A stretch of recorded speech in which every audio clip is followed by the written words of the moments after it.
wabarakatuh. Pada video kali ini, saya akan menyampaikan tentang materi PKKMB FKIP Unila 2022 Day 1. Selamat menyaksikan. Halo semua, perkenalkan nama saya Alia Syakira. Saya dari Pendidikan Matematika dengan NPM 2213021082. Salam kenal. Materi pertama pada PKKMB Fakultas Keguruan dan Ilmu Pendidikan disampaikan oleh Profesor Dr. Patuan Raja MPD selaku Dekan FKIP 2022-2023. Materi yang beliau sampaikan adalah tentang pembelajaran di perguruan tinggi di era teknologi dan plagiarisme.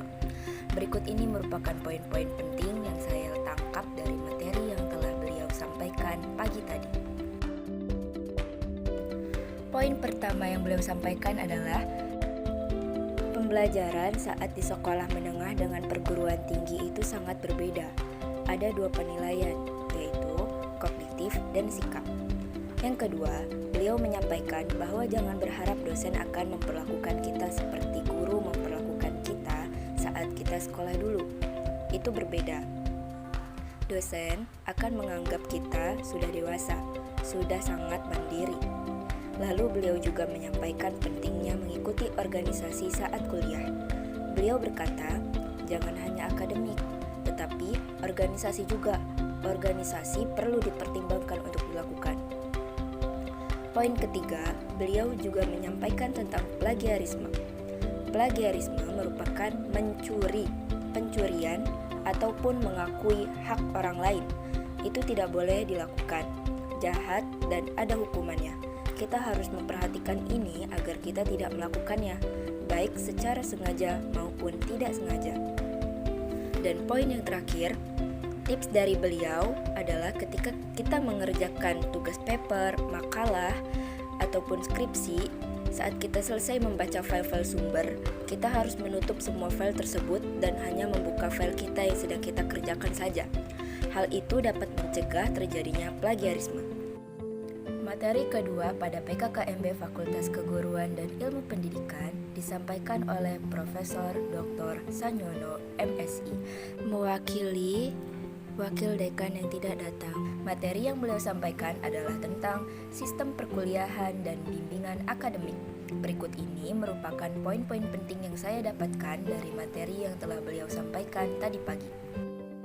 Yang pertama, mahasiswa dan dosen harus mengikuti kompetensi inti yang sesuai dengan kebutuhan industri 4.0 untuk peningkatan kemampuan lulusan era revolusi industri 4.0. Hal ini dibagi menjadi 5 subbab bagian penting, yakni yang pertama, general education, yang kedua, literasi baru, yang ketiga, belajar sepanjang hayat, yang keempat, kemampuan kognitif, dan yang kelima, kegiatan dan ekstrakurikuler.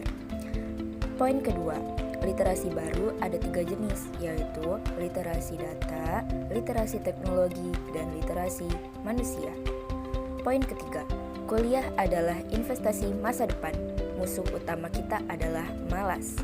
Poin keempat, kita, mahasiswa baru, harus mulai memperhatikan IP-nya sejak di semester 1 ini, karena hasilnya akan berdampak ke semester selanjutnya.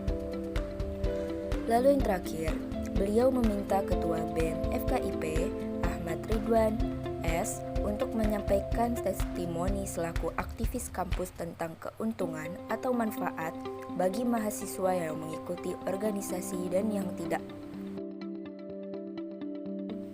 Berikut merupakan cuplikannya.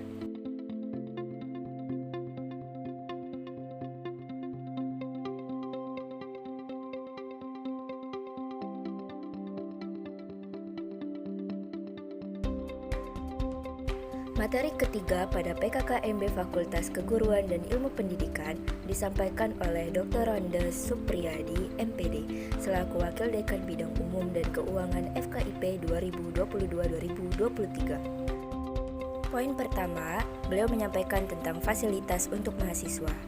Ada tempat parkir terpadu, ada 2, yaitu di depan BNI dan di depan GSG. Beliau menayangkan video tur gedung FKIP baik tampak luar maupun ruangan apa saja yang ada di dalam gedung tersebut. Lalu yang ketiga, di trotoar gedung FKIP terdapat garis kuning di tengah-tengahnya. Fungsi dari garis itu adalah untuk memudahkan mobilisasi para disabilitas. Lalu selanjutnya, kita harus mampu beradaptasi dimanapun dan kapanpun. Beliau juga menyampaikan bahwa di semester 2 dan 3 nanti kita bisa meminta keringanan UKT. Lalu yang terakhir, beliau berkata, terima kasih, Anda bagian dari kami. Jaga nama baik alma matermu dimanapun dan kapanpun. Lalu, materi keempat disampaikan oleh Dr. Rizwanti Rini, MSc, selaku Wakil Dekan Bidang Kemahasiswaan dan Alumni FKIP 2022-2023. Materi yang beliau sampaikan adalah kemahasiswaan dan prestasi. Jika kita aktif organisasi saat kuliah, maka nanti kita akan mendapatkan SKPI saat lulus. SKPI adalah surat keterangan pendamping ijazah. Kita harus aktif ikut berbagai macam perlombaan, jangan jadi mahasiswa kupu-kupu atau kuliah pulang. Pada tahun 2021, Unila memberikan penghargaan kepada para mahasiswa yang berprestasi, dan 50% dari keseluruhan yang mendapat penghargaan adalah berasal dari FKIP. Terima kasih telah menyaksikan. Semoga apa yang telah saya sampaikan dapat bermanfaat. Wassalamualaikum warahmatullahi wabarakatuh.